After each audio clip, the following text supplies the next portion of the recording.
আমাদের এখন প্রশ্ন হচ্ছে যে এই যে বাঙালি জাতীয়তাবাদ এটার ভবিষ্যৎ কি? দেখেন, আমি আপনাকে কখনোই অস্বীকার করতে বলি না যে আপনি একজন বাঙালি। অবশ্যই আপনি বাঙালি। আমি আমি গণতন্ত্রে বিশ্বাস করি। আই ডিপলি ফিল যে আপনার যদি বাঙালি হিসেবে আপনার কোনো কাজ করতে ইচ্ছা হয়, আপনি অবশ্যই তা করবেন। এবং যে ইসলামের কারণে যে যে কাজটা করতে চায় তাকে অবশ্যই করতে দিতে হবে। এবং এই করতে দিতে না দিলে কি হয়, এর বিপদ আপনাদের জানা আছে।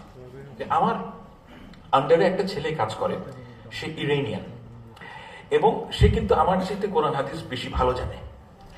এবং তার সাথে কথা বলতে গেলে আপনি বুঝবেন যে সে অ্যাকচুয়ালি মানে ইসলাম পালন করে না তা না, এনিথিং রিলেটেড উইথ ইসলাম সে ঘৃণা করে, অ্যাবসলিউটলি ঘৃণা করে সে। এবং আপনারা যখন ইরানিয়ানদের সাথে আপনার পরিচয় হবে, আপনি দেখবেন যে অধিকাংশ শিক্ষিত ইরানিয়ান, যেই মেয়েটা মাথায় কাপড় দিচ্ছে, সেও ইসলাম সম্বন্ধে অ্যাবসলিউটলি মানে অ্যাডভার্সারিয়াল পজিশনে চলে যায় এবং তারা ঘৃণা করে। এর কারণটা কি? দেখেন, মানুষকে যখন আপনি চাপায় দেবেন তখন সে ওই জিনিসটা পছন্দ করতে পারে না। সে ওইটার যে বিউটি, সেই বিউটি কোনোদিন অনুভব করতে পারে না। এবং এই বিপদটা আমাদের মধ্যেও আছে। যে আমি একটা কথা বলি, যেমন ধরেন আপনারা অনেক মেয়েকে ছিলেন যারা হয়তো মাথায় কাপড় দেন না, যারা হয়তো স্লিভলেস ব্লাউজ পরেন।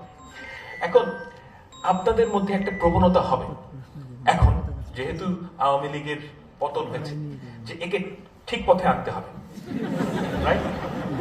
এখন আপনি যদি মনে করেন যে কোনটা ঠিক পথ, বাই অল মিনস তাকে গিয়ে আপনি তাকে কনভিন্স করার চেষ্টা করেন। অ্যান্ড এটা আল্লাহ তাআলার সাথে আপনার সম্পর্ক, এবং আপনি তাকে চেষ্টা করবেন। কিন্তু যখনই আপনি তাকে প্রেশারাইজ করবেন, তখন আপনি আসলে কি ক্ষতি করেন?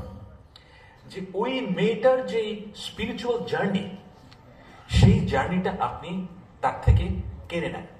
অর্থাৎ যে ওই মেয়েটি হয়তো এখন যেভাবে আছে, সে তার বয়স কম, সে অনেক কিছুই বোঝে না, কিন্তু তার যে একটা জার্নি ছিল, যে সে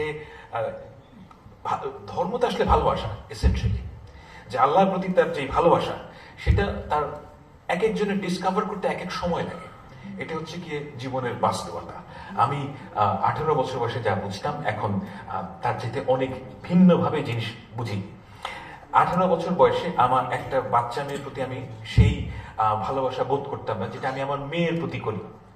আপনাদের প্রত্যেকেরই একটা ইন্ডিভিজুয়াল জার্নি আছে, এবং এই যে জার্নি, এই যে একটা স্পিরিচুয়াল জার্নিও আছে, যে আপনি আল্লাহর প্রতি যে আপনার ভালোবাসা, সেই ভালোবাসাটা যতক্ষণ না পর্যন্ত আপনি যেতে পারছেন, ততক্ষণ পর্যন্ত আপনি এই পৃথিবীর যে বাস্তবতা, সেটা আপনি একভাবে দেখবেন।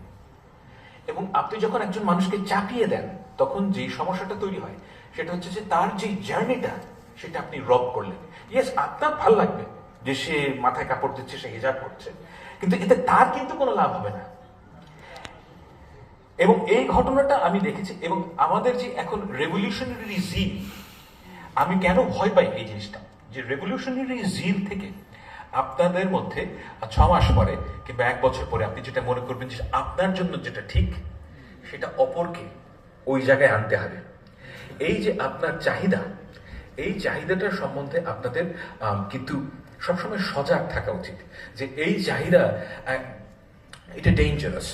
এবং এই চাহিদার থেকে, দেখেন, আমি যখন বাংলাদেশের কথা চিন্তা করি, আমার কাছে মনে হয় যে সবচেয়ে প্রথম কাজ হচ্ছে কি, রাষ্ট্র যেন আপনার মাথায় চেপে বসতে না পারে।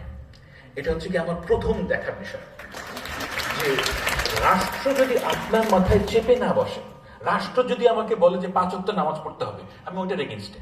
কারণ রাষ্ট্রের এই এখতিয়ার থাকা উচিত না যে আপনাকে কি করতে হবে।